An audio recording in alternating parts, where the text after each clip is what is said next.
वसुदेवसुतं देवं कंसचाणूरमर्दनं देवकी परमानन्दं कृष्णं वन्दे जगद्गुरुं। सर्वोपनिषदो गावो दुग्धा गोपालनन्दनः पार्थो वत्स सुधीर्भोक्तः दुग्धं गीतामृतं महत। बोलिए कृष्ण कन्हैया लाल की जय। अकारण करण करुणावतार भक्तवांशा कल्पतरु पीताम्बरधारी श्री श्याम सुंदर,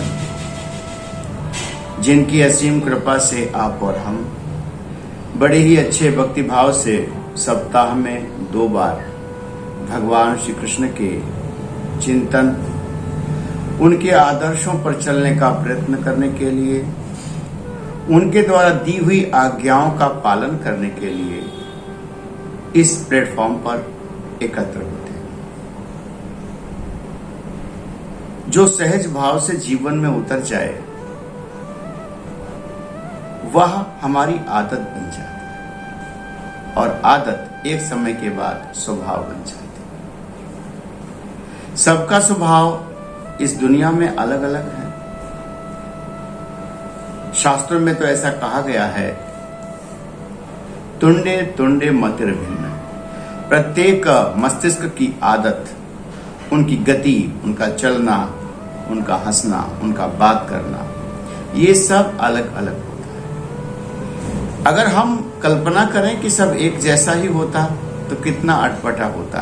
सब लोग एक जैसा ही हंसते, सब लोग एक जैसा ही बोलते, सब लोग एक जैसा ही खाते, तो ये सारी दुनिया कितनी अटपटी हो जाती। ऐसा लगता कि हम दर्पण ही देख रहे हैं, ये सब हमारे ही प्रतिबिंब हैं।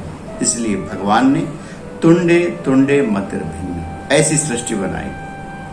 तो आइए आज का प्रसंग श्रीमद् भगवद गीता का प्रथम अध्याय और इसका 32वां श्लोक आज हम आप यहाँ चर्चा करेंगे। आज की यजमान लखनऊ की रहने वाली सुश्री रमाकांति जी बहुत अच्छी व्यवसायी हैं। उनके मन में यह जिज्ञासा आई, उनके मन में भाव आया कि हम आज यह प्रसंग सुनेंगे। बड़ा अच्छा भाव दिया है भगवान ने। अर्जुन का संवाद भगवान के साथ हो रहा है। अर्जुन का दुख, अर्जुन का विषाद, अर्जुन की जिज्ञासा, अर्जुन के प्रश्न अभी समाप्त नहीं हुए। भगवान के सन्मुख कुछ कह रहे हैं। आइए एक बार हम उच्चारण करें और एक बार आप उच्चारण करें। अर्जुन उवाच न कांक्षे विजयं कृष्ण न कांक्षे विजयं कृष्ण न च राज्यं सुखानि च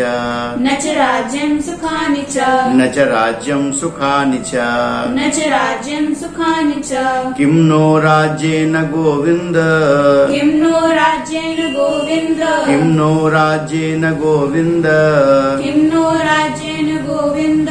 भोगैर्जीवितेन वा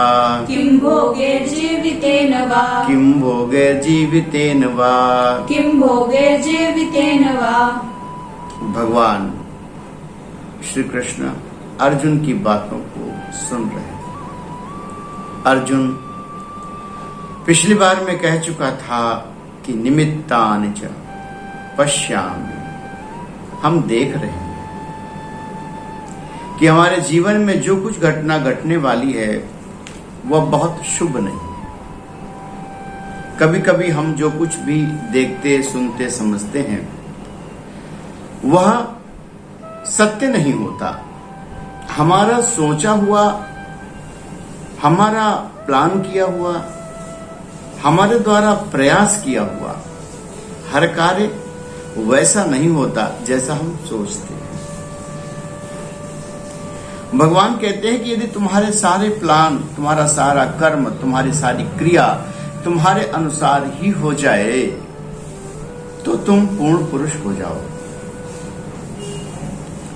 जब आपके द्वारा सोचा हुआ कुछ वैसा नहीं होता, इसका अर्थ यह है यह प्रकृति आपके अनुसार नहीं है, यह संसार आपके अनुसार नहीं चल रहा है, यह शरीर आपके अनुसार नहीं चल रहा। एक आपका सूक्ष्म शरीर और एक आपका कारण शरीर और भौतिक शरीर, जब दोनों यात्रा करते करते एक से हो जाते हैं तो यह संसार, यह प्रकृति आपकी बात को सुनकर आपके अनुसार क्रिया करने लगती है। अर्जुन के मन में बहुत से संशय है कि जाने ये कार्य सिद्ध होगा, नहीं सिद्ध होगा। जब अर्जुन ये सोच रहा है कि ऐसा होगा कि नहीं होगा, तो दो बातों के बीच थोड़ा सा एक जो गैप रह जाता है। यदि महापुरुष कहते हैं कि हम उस निर्विकल्प में ठहर जाएं, उस सन्नाटे में रुक जाएं और उस शांति में थोड़ी देर अपने मन को भगवान को अर्पित कर दें, तो क्या घटना घटनी है और क्या घटना नहीं घटनी है, भगवान निश्चित कर देंगे कि ऐसा होना ठीक है। आज परमात्मा ने बड़ी कृपा किया, अर्जुन की बात सुन रहे हैं। परमात्मा अर्थात श्री कृष्णम वंदे जगत गुरु। अर्जुन कौन है? अर्जुन हारा हुआ, थका हुआ, भोगी, व्यसनी, डरपोक, ये सब के सब दुर्गुण अर्जुन के भीतर है। और अर्जुन की बाह किसने पकड़ी है? भगवान। भगवान के सन्मुख दुर्योधन भी रहते हैं, भगवान के सन्मुख अर्जुन भी हैं, भगवान के सन्मुख युधिष्ठिर भी। लेकिन क्या कारण है कि भगवान को अर्जुन ज्यादा प्रिय है? जो आदमी पापी भी है, थोड़ा लोलुप भी है, लेकिन उसके भीतर एक विशेष गुण है अर्जुन के कि वह कभी कभी भगवान को समर्पित हो जाता है, हर समय नहीं। जब जुआ खेलने गया तो समर्पित नहीं था, अहम था कि मैं जीत जाऊंगा, मैं जीत जाऊंगा। जब कहीं आखेट करने गए तब भी मन में रहा कि मैं कर लूंगा, मैं कर लूंगा। कभी कभी भगवान को समर्पित हो जाता। कब? बोले जब थकने लगे, जब आपके जीवन में ऐसा लगे कि हम थक रहे हैं, हमसे कुछ नहीं होगा ज्यादा, तो हमें भी अपने जीवन को परमात्मा को समर्पित कर देना चाहिए। और समर्पण का वास्तविक अर्थ क्या है कि हमें अपनी अक्ल को उस समय बंद कर देना चाहिए, अपनी बुद्धि का स्विच ऑफ कर देना चाहिए। आपने देखा होगा कई बार लोग डूबते हो, पानी में डूबते हैं, सुना है हमने, देखा भी। तो डूबने वाले के पास बुद्धि नहीं होती ऐसा कोई कारण नहीं है, बुद्धिमान लोग भी डूबते हैं। लेकिन डूबते समय, हारते समय, सड़क पर चलते हुए जब कहीं फंस जाएं, जीवन के संघर्ष में कभी उलझ जाएं, तो बुद्धि उनके पास नहीं होती। लेकिन उस समय जो बुद्धि होती है वह उलझी हुई, डरी हुई, संघर्ष में होती है। तो उस समय व्यक्ति की कभी कभी बुद्धि अपने आप स्विच ऑफ हो जाती है। और अक्लमंद आदमी जो होशियार है वह अपनी बुद्धि का स्विच ऑफ कर देता है। फिर वो क्या करता है? फिर वह अपने स्वजनों से राय लेता है। डूबने वाले को राय लेने का भी समय नहीं होता। कोई व्यक्ति बताता है, कोई रस्सी फेंकता है, इसे पकड़ लो, तो वह बिना विचारे उस रस्सी को पकड़ लेता है, उस लकड़ी का आश्रय ले लेता है और वह उस डूबने वाली जगह से निकल जाता है। तो यदि हमारे जीवन में कभी कभी डूबने का, कभी कभी हमारे जीवन में कुछ संघर्ष ऐसा हो जिसमें लगे कि हम हार जाएंगे, तो हमें भी अपनी बुद्धि का स्विच ऑफ कर लेना चाहिए और अपने स्वजनों की बात को बिना विचारे मान लेना चाहिए। अभी ये अर्जुन जीत की बात नहीं करता, कहता है प्रभु न कांक्षे विजयम कृष्ण, मुझे विजय भी नहीं चाहिए। बहुत से लोगों को तो अपने जीवन में विजय भी चाहिए, धन भी चाहिए, ऐश्वर्य भी चाहिए, एम्पायर भी चाहिए, सब चाहिए। लेकिन किसी से आप कहो कि हम आपको 100 करोड़ रुपए का एम्पायर देंगे और हम आपसे आपके बेटे के प्राण चाहते, वह आदमी मना कर दे, बोले मुझे 100 करोड़ नहीं चाहिए, मुझे अपना परिवार चाहिए। लेकिन जब कभी पता चल जाए कि वह बेटा ही पिता का प्राण लेने का कारण बन रहा है, तब क्या होगा? व्यक्ति मोह में रहता है, वह कहता है कि मेरे बेटा मेरा प्राण ले ले तो कोई बात नहीं है, लेकिन मैं इनकी हत्या न करूं। आपको अखबार भरे हुए मिल जाएंगे जिसमें ऐसा लिखा होता है, एक भतीजे ने चाचा का गर्दन काट लिया, लिखा रहता है भाई ने भाई का गला घोटकर मार डाला, एक बेटे ने मां की हत्या कर दी, एक बेटे ने पिता को मार डाला, एक पिता ने अपनी बेटी का गला दबा करके मार डाला। कौन है ये लोग? ये आपके ही समाज के लोग हैं, ये हमारे ही समाज के लोग हैं। आज भी इस समय में भी 2021 मार्च से लेकर और जुलाई आज 11 तारीख है, आज तक ऐसी कई घटनाएं घट चुकी। आज भी वो होता है जो द्वापर युग में हो रहा था। और अर्जुन थोड़ा भगवान के साथ रहते रहते मृदुल हृदय का है, तो वो क्या सोचता है कि ये हमारे चाचा हैं, ये हमारे भाई हैं, ये हमारे गुरु हैं। और उनको शायद पता नहीं है कि यही लोग उनके प्राण के दुश्मन हैं, उनके प्राण के शत्रु। लेकिन भगवान कौन है? भगवान सब जानते। भगवान कहते हैं कि देखो अर्जुन, मुझे पता है कि यह तुम्हारा परिवार जरूर है, लेकिन तुम्हारा हितैषी नहीं, ये तुमको मार देगा। तो दो रास्ते हैं, या तो तू भाग जा, पलायनवादी बन जा, और या संघर्ष करो। आप सबके सामने भी दो रास्ते हैं, या तो जीवन से भाग जाओ, महात्मा हो जाओ, कहीं अज्ञात जगह पर चले जाओ, लेकिन उस जगह पर जाने के बाद भी आपका मन घृणा से, आपका मन ग्लानि से, आपका मन पश्चाताप से भरा रहेगा। कहीं भी जाओगे दुनिया में तो वो संसार आपका पीछा करेगा। यदि कभी जाना भी पड़े तो ये दुनिया के मोह को छोड़कर जाना चाहिए। अर्जुन कहता है कि प्रभु, इनको सबको देखकर अगर आप कहते हैं इन्हें मारना पड़ेगा, इनके साथ युद्ध करना पड़ेगा, इनको हराना पड़ेगा, और हराने का मतलब है ये हमारे जाएं या मैं मारा जाऊं, और मैं इनको मारकर विजयी हो भी गया, तो बोले ऐसे राज्य की मुझे इच्छा नहीं, न कांक्षे विजयम कृष्ण न च राज्यम सुखानि च। ऐसे राज्य के सुख का हम क्या करेंगे जो अपने ही परिजनों की मिट्टी पर बना हो, अपने ही परिजनों के मृत शरीर पर वो महल की इमारत हो, दीवार खड़ी। कई लोगों की सहज वृत्ति होती है कि वह आगे बढ़ने के लिए अपनों की हत्या करवा देते। हत्या का अर्थ यहाँ पर जान से मार देना भी हो सकता है। कभी कभी क्या लोग करते हैं कि जो आगे बढ़ रहे हैं उनके रास्ते में अवरोध बनते हैं, कभी लालच देकर और कभी डराकर।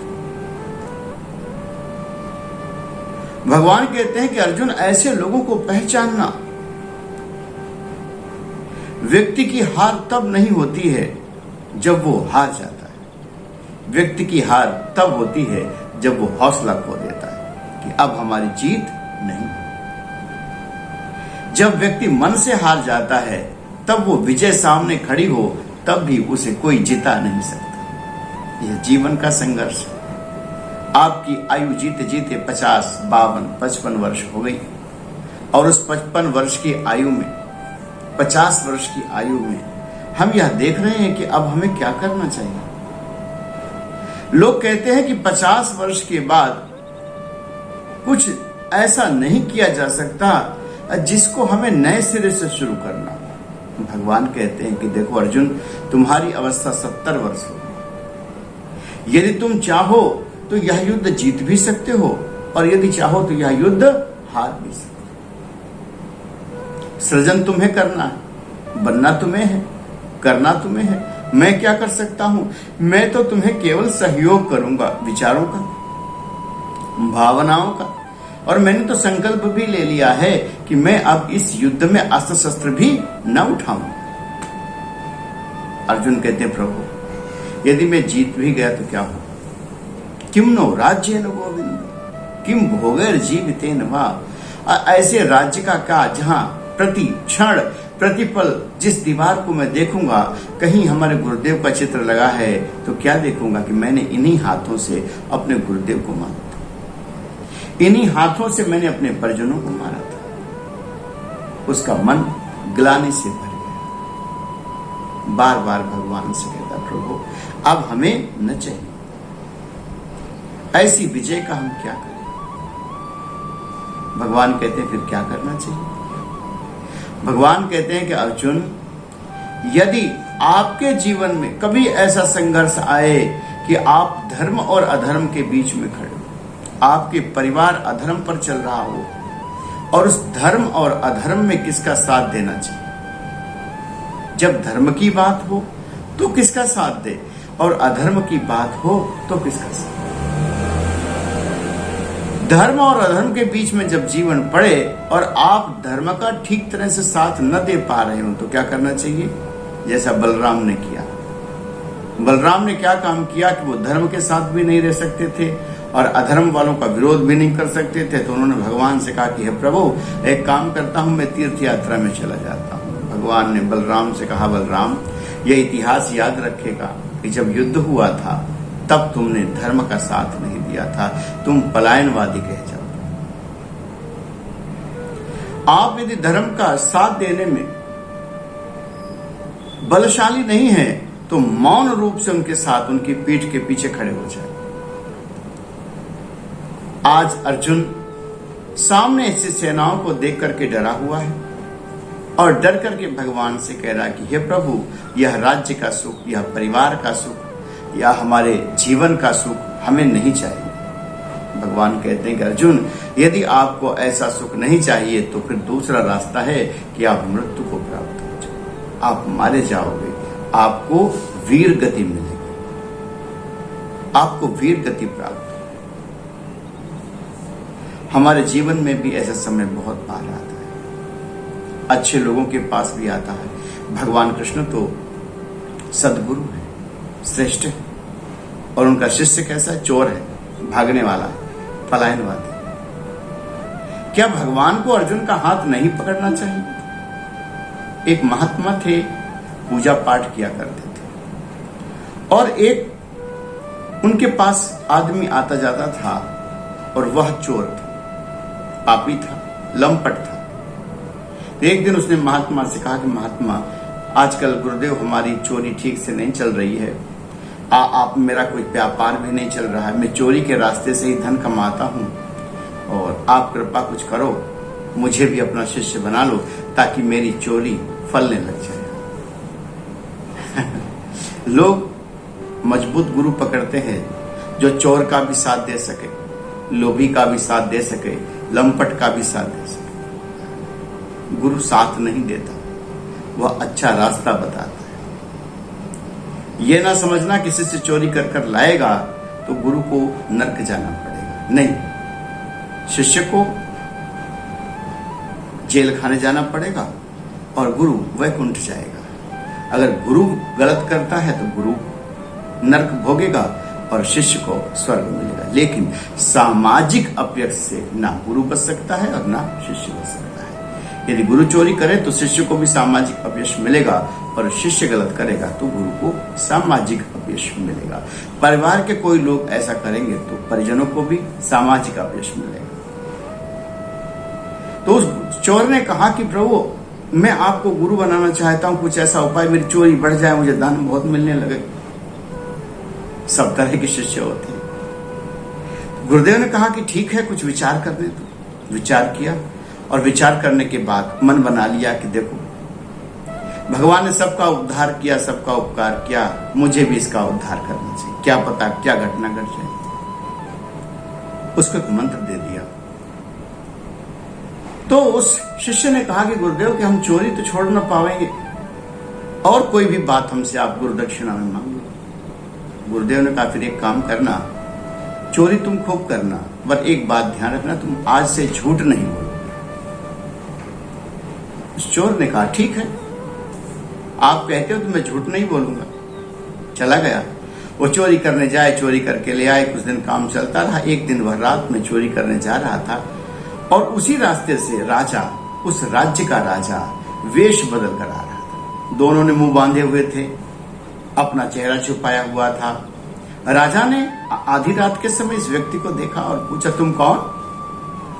उसने सरलता से अपने गुरु की आज्ञा को मानते हुए कहा, मैं चोर।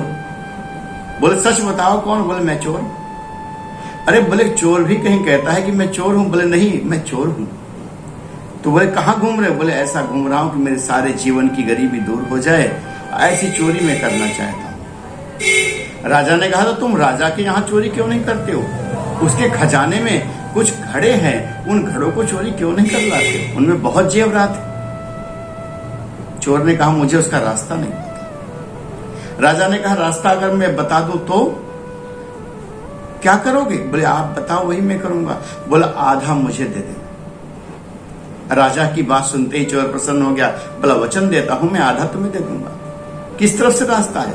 राजा ने रास्ता बता दिया, क्योंकि राजा तो राजा था। अब चोर चल पड़ा। दरबारों ने रोका। दरबार ने कहा, तुम कौन हो? बोले मैं चोर हूं। कहां जा रहे? बोले खजाने में। तो बोले इतनी रात में राजा को कोई विशेष व्यक्ति ही होगा, मुंह बांधे हुए था, राजा की आज्ञा से ही जा रहा होगा, क्योंकि यह गुप्त रास्ता किसी को पता नहीं था। सेवकों ने जाने दिया। वहां गया तो वहां 3 घड़े रखे हुए थे। छोटे छोटे कलश थे और उनमें बहुत से आभूषण थे, कीमती रत्न थे, लाल थे, हीरा थे, जवाहरात थे। उसने सोचा कि मैं 3 घड़े ले जाऊंगा तो बांटूंगा कैसे?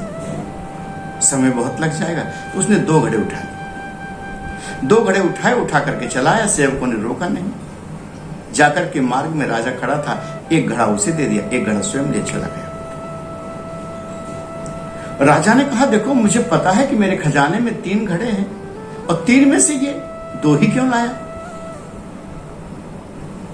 एक मुझे दे गया, लगता है इसने दूसरा छुपा लिया। राजा चुपचाप अपने खजाने में सुबह सुबह गया तो उसने क्या देखा कि 2 घड़े गए और 1 घड़ा विशेष। राजा चुप रहा। सुबह उसका जो दरबान था, जो उसका रक्षक था, वो आया और उसने कहा, राजन चोरी हो गई, चोरी हो गई। एक सेवक रात को आया था, उसने कहा कि मैं चोर हूं। मैंने सोचा ये सरकारी आदमी होगा और वह सब सोना, सब जो घड़े रखे थे वो तीनों उठा गए। राजा मुस्कुराए, बोले जाओ उस चोर का पता लगाओ। ऐसा नहीं हो सकता कि तीनों घड़े चोरी हो गए। बोले नहीं, तीनों चोरी हो गए। उस चोर का पता लगाया गया। धीरे धीरे वो चोर को पकड़कर रस्सियों से बांधकर राजा के सामने लाया गया। राजा ने पूछा, तुमने चोरी की? बोले हाँ, हमने चोरी की। कितनी चोरी की? बोले 2 घड़े चोरी की। एक मैंने लिया और एक उसे दिया जिसने मुझे रास्ता बताया था। सेवक कहने लगे, नहीं महाराज, इसने 3 घड़े चोरी किए। राजा ने कहा, नहीं, ये सत्य बोलता है, इसने 2 घड़े चोरी किए थे और सुबह मैंने देखा था। 3 में से 2 नहीं थे, एक था, और जो दूसरा घड़ा वो देकर आया वह मेरे पास है, वो मुझे देकर गया। मैं वेश बदलकर घूम रहा था। राजा ने अपने पास से वो घड़ा सेवकों को दिया, जो रक्षक थे, वहां के खजांची थे। जैसे ही 2 घड़े प्राप्त हुए, अब सेवकों के चेहरे उतर गए। राजा ने कहा, सच सच बताओ, नहीं तो तुम्हें मृत्युदंड दिया जाएगा। खजांचियों ने कहा, प्रभु वह घड़ा मेरे पास है, मेरे मन में लोभ आ गया था, इसलिए मैंने वो घड़ा रख लिया। राजा ने कहा, देखो तुमसे अच्छा तो ये चोर है।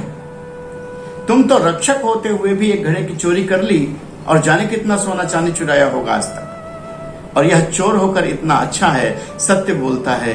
यह 2 घड़े थे, एक घड़ा मैंने राजा को दिया।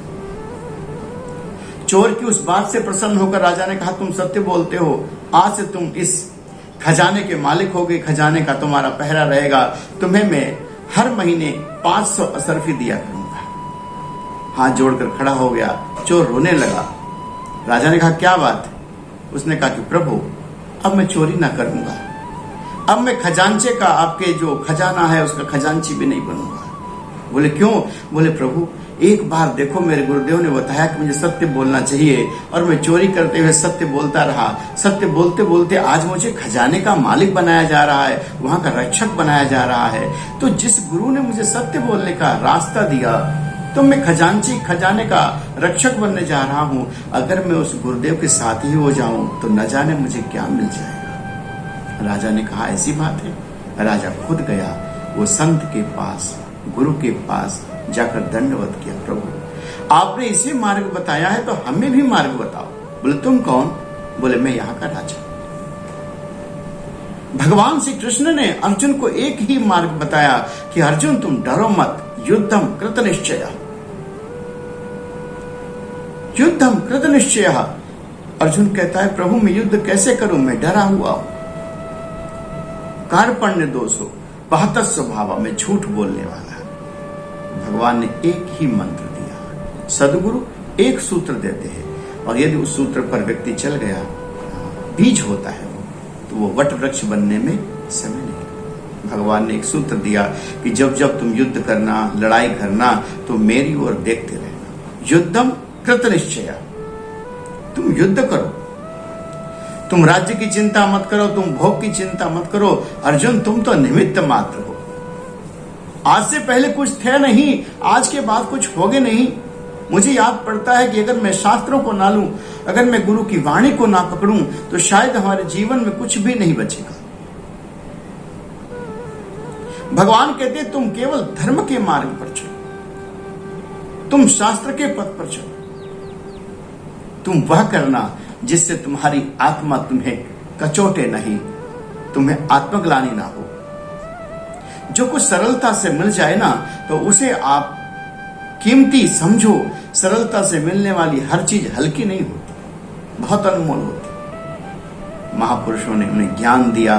भगवान ने कहा कि अर्जुन तुम डरो मत, तुम लड़ो, युद्धम कृत निश्चय। अर्जुन ने फिर उसके बाद कोई शब्द नहीं बोला। पूरा युद्ध हो गया। अर्जुन भगवान की आज्ञा पर चलते रहे और चलते चलते एक समय ऐसा आया कि अर्जुन ने युद्ध को विजय किया, राजा बना, सारे भोग मिले, सारे सुख मिले।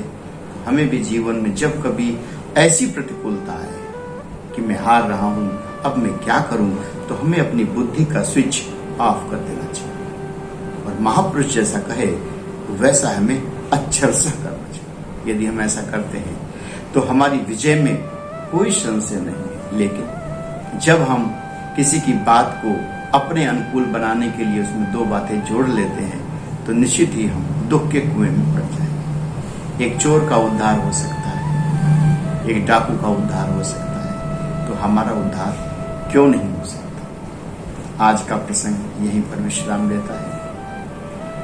हमारे बीच जो आज प्रस्ताव आया सुश्री रमाकांति जी का, उनको ईश्वर खूब शक्ति दे, बल दे, उनका स्वास्थ्य अच्छा रहे। भगवान से यही प्रार्थना है। आज का सुंदर जो दृष्टांत है, जो प्रसंग है, वो इतना ही संदेश देता है कि हमें जो कुछ भी मिलेगा वह सत्य के और धर्म के पथ पर चलकर मिलेगा। अधर्म से केवल हमारा विनाश होगा। आज के लिए इतना ही। राधे राधे।